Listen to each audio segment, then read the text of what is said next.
Sa bawat pag-atake ng asbo, nagagawa itong salagi ng mantiw nang walang kahirap-hirap. Ilang minuto pa ang lumipas, biglang nagsisisigaw ang asbo na yon nang matanggal ang kaliwang braso nito dahil sa pakipagbuno sa mantiw niyang gabay. Hindi na ito bumabangon doon sa pagkakaluhod dahil sa pag-unday dito ng mantiw. Ilang minuto lang ang lumipas nang biglang kalasi ng mantiw ang ulo ng asbo doon sa kanyang katawan. Kasabay ng pagkamatay ng dato ay ang pagtitig ng mantiw sa kinaroroonan ni Nuli, habang kagat-kagat nito ang kabilang braso ng kalaban. Ilang minuto pa ang lumipas. Lumingon sa kanyang kinaroroonan ang mantiw habang walang imik.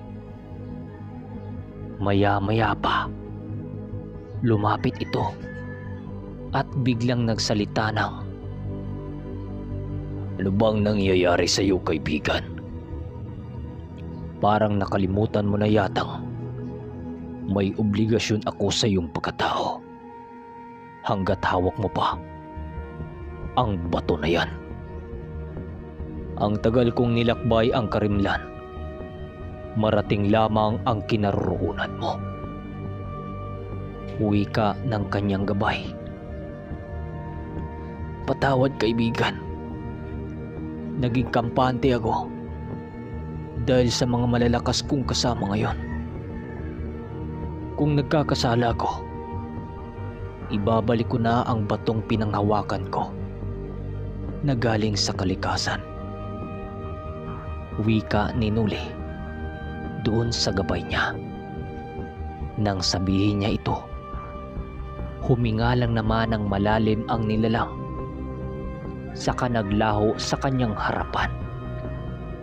Pero bago yun tuluyang nawala sa paligid, nag-iwan pa ito ng kataga sa hanginang, "Hindi pa napapanahon para ibalik ang bato sa gubat. Hanggat hindi pa dumating ang panahon, patuloy pa rin akong maninilbihan sa pagkatao mo hanggang kamatayan." Kaya mano-manong nilakbay ng nilalang ang Karimlan papunta sa kinaroroonan ni Nuli, dahil alam nitong malabo na siyang tawagin sa oras ng digmaan. Dahil kasi sa pagkaaliw ni Nuli sa mga kaibigan niya, nawala sa isipan niya ang pagkakabahala.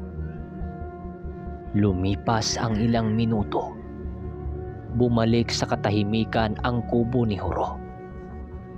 Doon nasilayan ni Nuli na nalipol na ang lahat ng mga asbo sa paligid na sumusugod sa kubo ni Tio Horo. Nang lalabas na sana siya sa makapal na talahiban, nanlaki naman ang mga mata ni Nuli nang makasipat siya ng bughaw na lagusan na lumitaw sa kanyang harapan, at doon niya nakita si Sanoy at ang gabay nitong puting kalabaw. Hindi ito nagsalita sa kanya hanggang sa tinulungan siyang makabalik sa kubo nila Tio Horo. Sa pagdating nila sa kubo ni Tio Horo, agaran din naman siyang kinuha nila Tonyo, ang paika-ikang sinuli. Dali-dali nila itong nilapata ng gamot upang kaagad mabigyan ito ng lunas. May iilang sugat din ng mga katawan si Nuli dahil sa pakipaglaban sa dato ng mga asbo. Ayon kay Manong Duming, hindi basta-basang naghihilom ang mga sugat niya dahil sa angking sumpa ng datong nakalaban niya. Matapos mahiga si Nuli sa loob ng kubo, dahan-dahan na itong nakatulog. Sila Manong Duming at Horo noon, panay ang pakipag-usap kay Sanoy noon. Agaran din namang lumisan si Sanoy noon sa kadahilanang kinakailangan niyang bumalik sa kanyang lugar upang harapin din ang salot sa kanilang lupain. Sa pag-alis ng dalawang sanoy, pinili na nilang ayusin ang mga bakas ng labanan doon sa kubo ni Horo. Gabi man ng mga oras na yon, hindi ito alintana nila. Gawa ng kailangan nilang ihanda ang mga bangkay ng mga kalaban upang sa pagpakita ng haring araw, kasabay itong maagnas. Kaagad inilabas ng ermitanyo ang langis na nasa garapon upang ibuhos sa mga katawan ng asbo. Ayon kay Nulinon, habang binubuhusan ng ermitanyo ng langis ang mga bangkay ng mga nilalang, umuusok-usok pa ito na parabang binuhusan ng kumukulong mantika. Pagsapit ng bukang liwayway, naging abala ang kanilang grupo sa pag-aayos ng kubo at bakod ni Horo.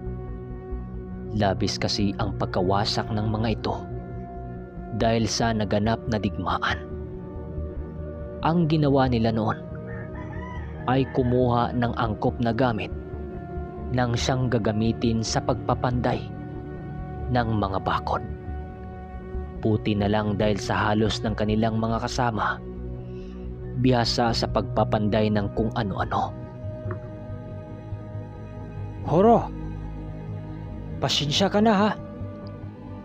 Hindi namin nagawang mataboy ang mga asbo sa iyong tirahan. Alam naming dugot pawis ang iyong puhunan rito upang maitayo ang kubo. Hayaan mo, gagawin namin ang aming makakaya upang maisaayos namin ang lahat. Wika naman ni Manong Duming. Walang problema yon, Duming. O siya, pupunta na ako sa kusina upang makapagluto na. Sana lang hindi na panis yung niluto nating bihag kagabi. Marami-rami pa yun. Sagot naman ni Tio Horo habang papuntang loob. Makalipas ang 1 oras, nasa hapagkainan na sila. Habang kumakain sila, napatanong si Nuli kay Manong Duming ng, "Manong, matapos ba nito, uwi na ba tayo? Maraming mabibigat na labanan ang naghintay sa atin sa sabungan doon. At alam kong sa ilang buwan nating pagkawala, marami ng mga masasamang loob ang nagpakalat-kalat sa ating baryo." Tanong ni Nuli. Oo, Iho. Pagkatapos nating ayusin ang dapat nating ayusin, agad din naman tayong luluwas sa tinago. Alam kong labis na ang pangungulila mo sa iyong mga gawain doon. Kung kaya't hindi rin naman tayo rito magtatagal. Sagot naman ng kanyang maestro. Sa paglipas ng araw, naging maayos naman ang kaganapan sa kanilang kinaroroonan. Bali namimili na noon ang kinalang grupo sa kanilang paglalakbay upang hindi magkaroon ng aberya sa kanilang pag-uwi. Ikinindisyon din nila ang kanilang mga kabayo nang siyang pangunahin nilang sasakyan pa uwi. Laking pasasalamat na lang talaga nila noon dahil kahit papano may salapi pa rin silang nalilikom galing sa mga sabungan upang mabili ang mga gamit na kanilang kakailanganin sa huling araw nilang pananatili sa kubo ni Horo. Naging masaya naman ang kanilang grupo kahit papano. Duming, sa huling bundok na yung lalakbayin, meron diyang 5 kubong hindi nyo ganong makikita sa inyong daraanan. 5 gabunang aswang ang nakatira dyan. Kung maaari sana, patayin nyo na ang mga yon. Dahil sakit sa ulo yung mga yan sa mga nandito sa baryo. Hindi ko yan maaaring puntahan dahil sa walang magbabantay sa mga alaga ko rito. Pili ni Tihuro sa ermitanyo. Sige Horo, walang problema. Hayaan mo. Lilinisin namin ang lugar na tinutukoy mo upang maging panatag na ang iyong mga kababaryo. Sagot naman ni Manong Tuming. Sa pagsapit ng umaga ng mismong araw, maaga pang umalis ang pangkat ng ermitanyo sa kubo ni Horo. Tihuro, sana makadalaw ka sa aming lugar. Kung gaano kasaya rito, mas masaya doon. Wika ni Nuli. Sana nga, iho. Makapunta man lang ako sa lugar nyo. Pero sa ngayon, hindi pwede. Sagot naman ito habang nakangiti.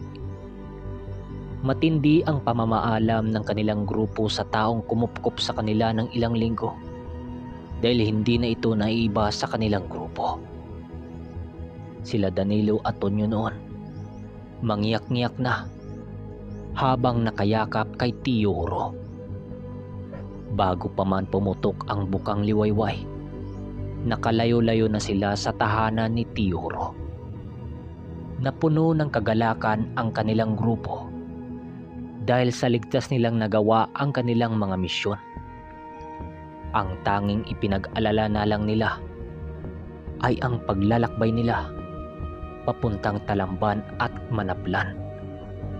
Alam nilang marami pa ring gumagalang nilalang sa daan, kaya hindi nila magawa ng kanilang pangkat ang ipanatag ang kanilang kaisipan. Sa pagsapit ng gabi ng kanilang paglalakbay, muli na namang naghanap ang kanilang grupo ng isang angkop na lugar na kanilang pagpapahingahan. Muling tinawag ng ermitanyo ang dalupahaw upang magsisilbing bantay sa kanilang pagtulog.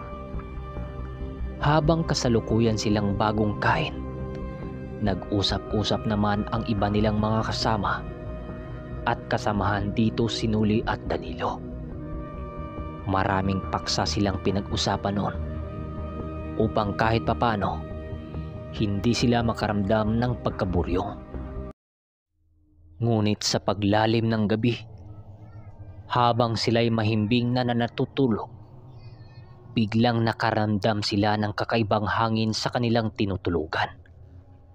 Kasabay pa nito ang paghuni ng dalupahaw sa taas.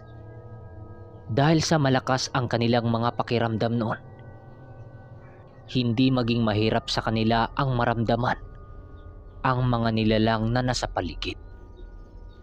Sa pagpatuloy ng kanilang pagramdam, doon na nila nakumpirmang may mga nilalang nga sa paligid. Bigla kasing lumakas ang tunog ng dalupahaw na nagpapahiwatig na may mga nilalang sa kanilang kinaroroonan. Sa pagbangon nila, doon nila nasipat ang mga naglalakad na mga engkanto. Nang masilayan nila ito ni Tonyo, pinili nilang hindi gumalaw upang hindi maalerto ang mga ito. Okay, hanggang dito na muna ang ating kwento mga kaermitanyo. Sa gustong magpa-shoutout ay mag-comment na kayo sa baba at isa-isay natin yan next video. Sana nagustuhan nyo ang ating shoutout nung nakarang video dahil panglahatan na yon. Pagpasensyaan nyo na naputol-putol ang ating kwento dahil sinusumpong ako palagi ng panic attack eh. Hindi ko alam kung bakit, basta yun ang nararamdaman ko ngayon. Natatakot na wala namang dahilan.